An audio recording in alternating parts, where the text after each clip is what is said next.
বিসমিল্লাহির রহমানির রহিম।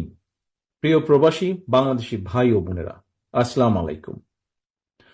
আপনারা প্রায় সবাই বাংলাদেশের বর্তমান পরিস্থিতি সম্পর্কে কম বেশি জানেন। কোটা সংস্কারের দাবিতে আন্দোলনকারী ছাত্রছাত্রীদের উপরে র্যাব, পুলিশ, বিজেপি এবং ছাত্রলীগের সন্ত্রাসীদের হামলায় এ পর্যন্ত কমপক্ষে অর্ধশত ছাত্রছাত্রী শহীদ হয়েছেন। কয়েক শত ছাত্রছাত্রীর অবস্থা অত্যন্ত আশঙ্কাজনক। সারা বাংলাদেশে 10,000-এরও বেশি শিক্ষার্থীকে আহত করা হয়েছে।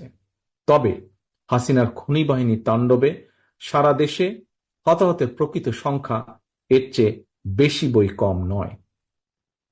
গণমাধ্যমেও হতাহতের সঠিক পরিসংখ্যান প্রকাশ করতে দেওয়া হচ্ছে না।